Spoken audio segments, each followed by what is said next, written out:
Mr. Williams, since you got here a little bit late, we'll make you pay. Well, lead us in the pledge, please. I pledge allegiance to the flag of the United States of America and to the republic for which it stands, one nation, under God, indivisible, with liberty and justice for all. Please remain standing for a moment of silence.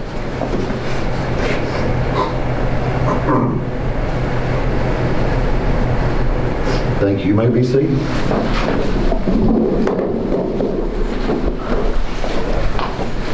First is the approval of the agenda. Do we have a motion to approve the agenda? I move we approve the agenda as submitted. I'll second. Motion been made with a second. Any discussion? All in favor say aye. Aye. Any opposed? Motion carries. I do ask everybody to look over me. I've got a sinus infection, but we'll get through it. Public comment. Do we have any public comment tonight?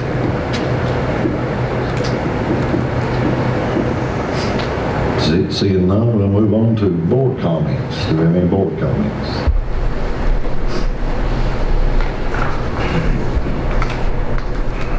If not, consent agenda.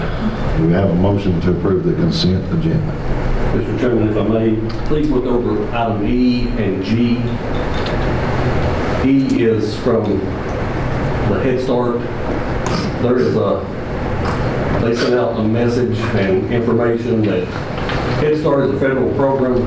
They said that their employees must be vaccinated or tested weekly. Ms. Baker has worked on that policy and procedure update. We have sent it to Mr. Sturgill. He believes, I think, and I'm hoping I'm not speaking for Mr. Sturgill, that it does meet what we need to follow those federal guidelines, where Head Start is a federal entity outside of our realm. And G is just an update on operational codes, where we can have up to 10 remote instruction days this year. They cannot be scheduled. They have to be, due to inclement weather. And we just updated the code so everybody would know what those are. If we do have a remote day, we may call it based on a forecast. That way we can send food home, because we have to provide meals to count it as an instructional day. So I just wanted y'all to be aware of those two in the consent agenda.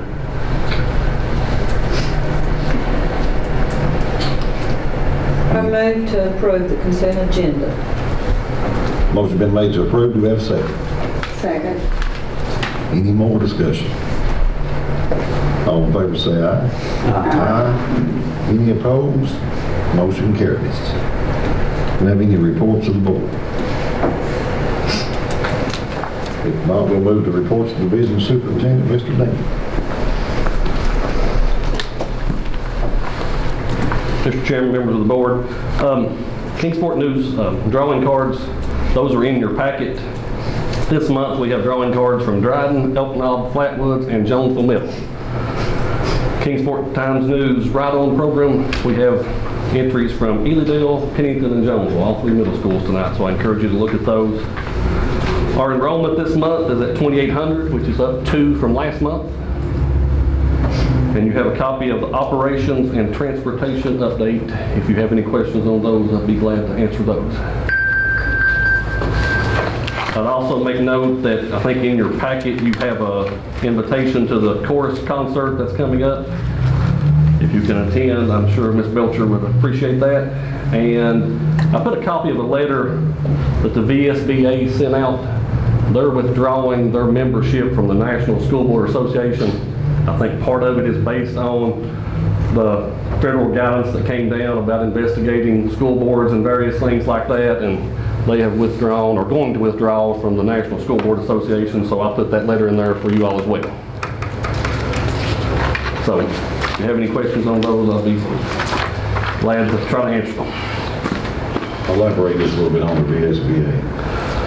There was a guidance that came out from the federal government that instructed, because I think of some things that happened at school board meetings, and apparently the Virginia School Board Association does not agree with that nationally, and they did not agree, I think, with how that was handled.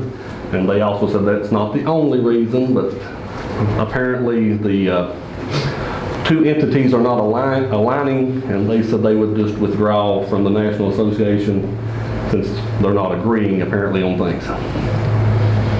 It's all in that letter that I put in there for you. Okay. So we're a member of the Virginia School Board Association, so I want you all to be aware.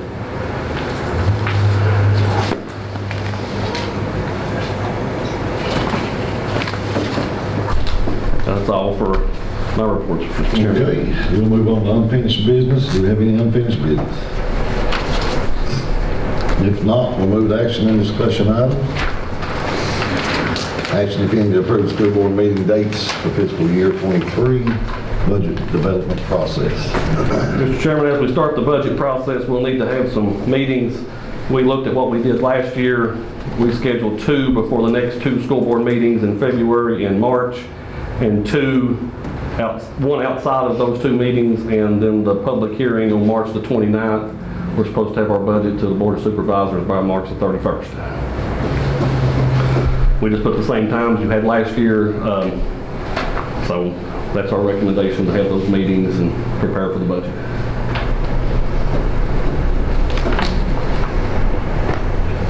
We have a motion on action item A. So moved. Motion been made, we have a second. Second. Any more discussion? All in favor say aye. Aye. Any opposed? Motion carries. Next is B, first review of the 22-23 school year calendar. Mr. Chairman, we sent out a survey to all the employees to get input on the calendar. Then we took that input and we developed 6 calendars, various start dates, various end dates. To get the opinion of the staff, I sent those out in another survey to see how they voted. If you want to, we can go through each one and I can kind of tell you the difference. Version 1 is very similar to this year's calendar. Starting the first week of August, it includes the day before election day. RAM clinic has been moved to October from September. We still have the 2 days in September at Labor Day. Since we start before Labor Day, we have to take Labor Day in the Friday before. Full week for Thanksgiving, 2 full weeks for Christmas, and then 1 full week for spring break, with Easter following, Good Friday following on the 7th of April. We put spring break that week. The first one you get out May the 19th, and approximately 20% of the staff voted for that calendar. Version 2 is start the same date, but you have shorter Thanksgiving break. You get out a little bit earlier, you get out the 17th instead of the 19th. Only 4% of the staff voted for that one. Version 3 and version 4 start on August the 11th, which is a week later.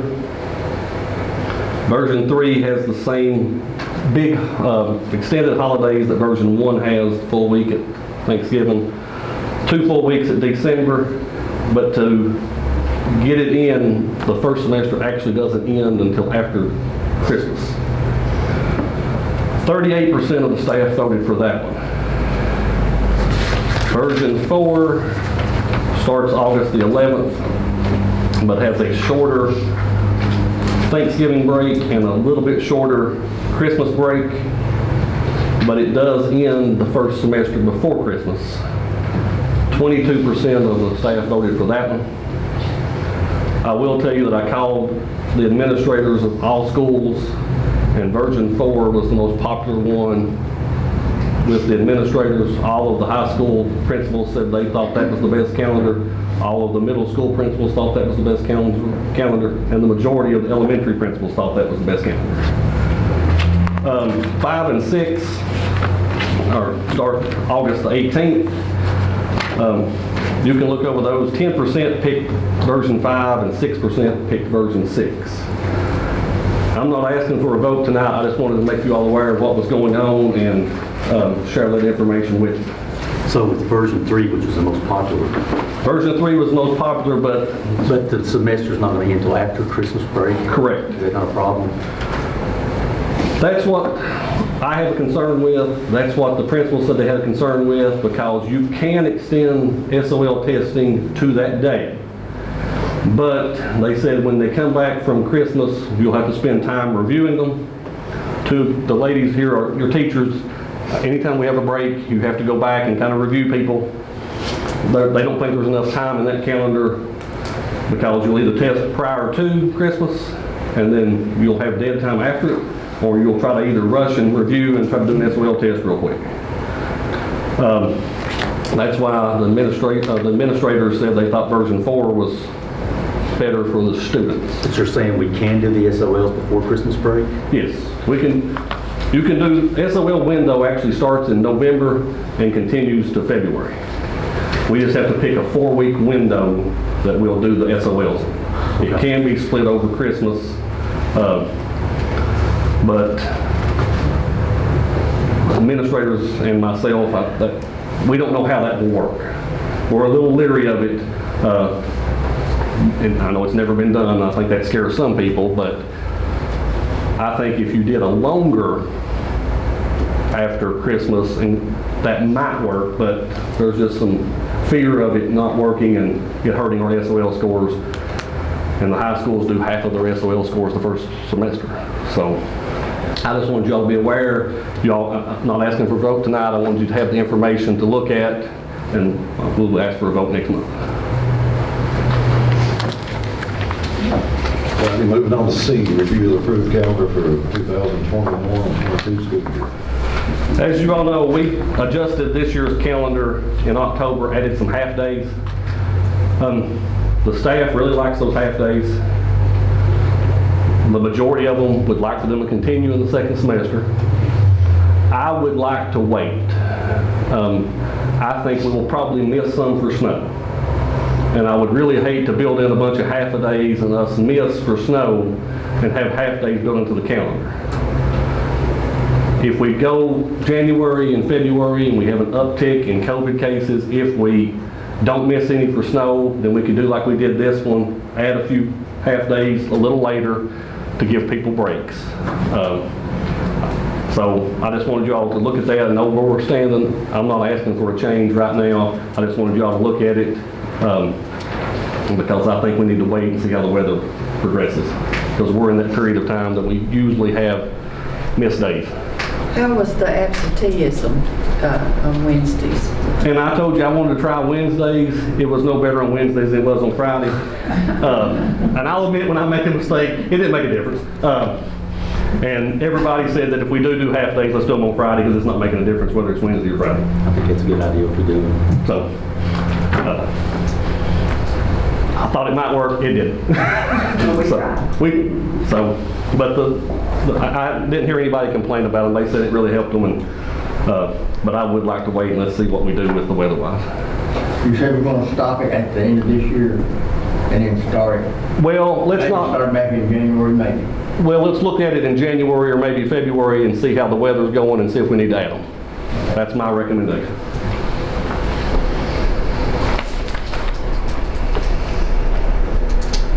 No vote, just a review, right? Correct. I think, Mr. Williams, you have a question on this year's calendar. Did you have a question or a concern about this year's school calendar? Okay. Okay. Moving on to action item D. Action, if any, to approve in coordination with Lee County Board of Supervisors to solicit requests for proposal for an outdoor basketball court on the county property adjacent to Thomas Walker High School. Okay, Mr. Chairman, I may refer to you. I think you've spoken to one of the Board of Supervisors members, maybe two. I have. There's several people in District 1 has asked about us trying to do this for the kids in District 1.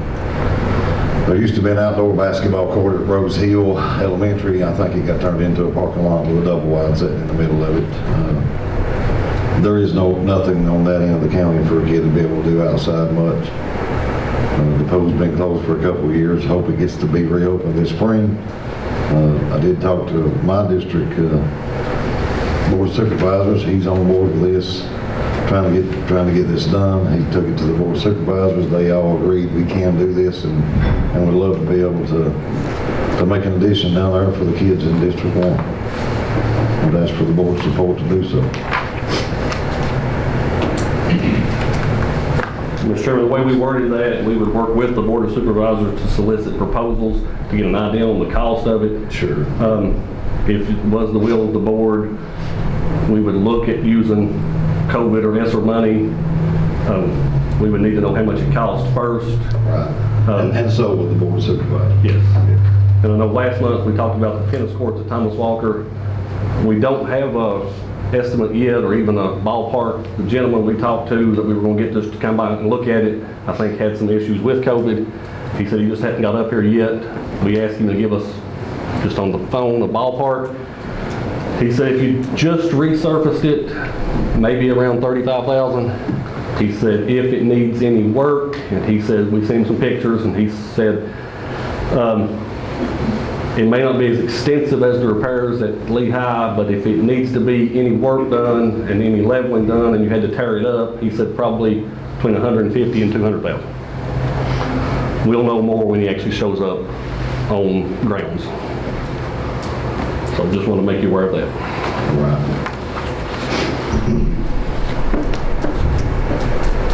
Like I said, it's a request for proposal, see what it costs, and just look at trying to make something happen for our kids in District 1. And I'll make the motion. I second the motion.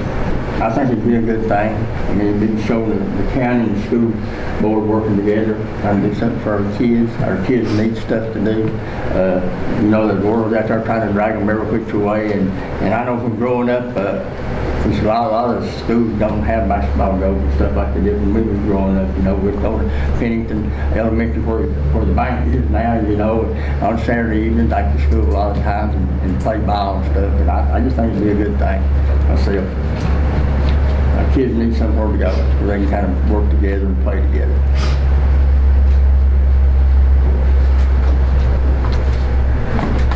Motion's been made with a second. Any more discussion? Yeah, here's the thing. This is on county property. This is not on school board property. And I think it'd be a great project for the Board of Supervisors to handle. I mean, it's their property, it's their money. They don't apparently have any proposals for kids in my district or Nancy's district or Vera's district or Gary's district, so I don't know how they kind of justify that to their constituents, but it's on their property. I think it'd be great for them to pay for it. I think the only real justification is that Jonesville has a park, an outdoor facility. Pennington has a park, outdoor facility. I mean, I don't think it costs a whole lot of money to do this myself.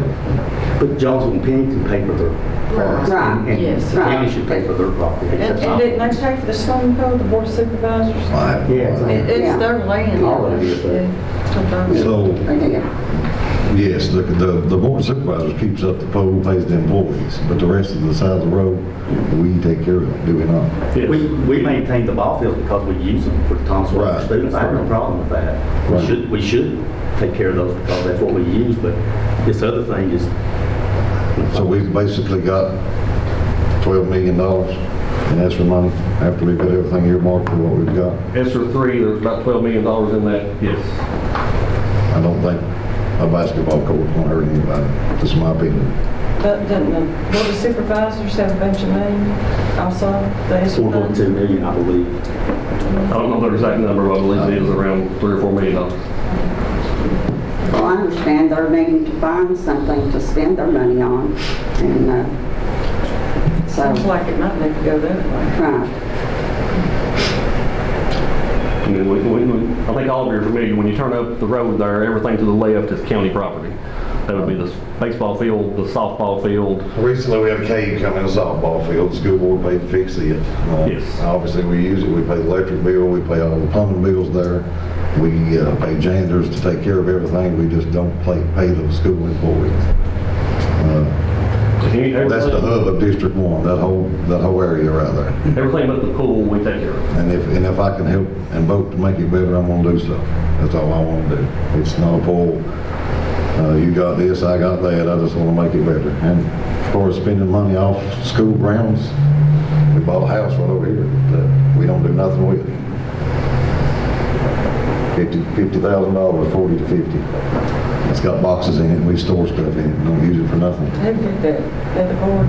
Yep. The former. Oh, former. But This is about kids, it ain't about me. It's about making our facility better and giving a kid a chance to do something in their own hometown. It ain't there. Well, I think it's great, it's just a matter of who should pay, you know, I think it's unique. Right, Right. absolutely. Motion been made with a second. All in favor say aye. Aye. Any opposed? No. Motion fails. So, Thank you, sir. do we have a motion to go in closed session? Move to go into closed session, discuss personnel under Code of Virginia, Section 2.2-3711A1, to discuss student discipline under Code of Virginia, Section 2.2-3711A2, and pending and threatened litigation under Code of Virginia, Section 2.2-3711A7. Motion been made. Do we have a second? Second. All in favor say aye. Aye. We're now in closed session.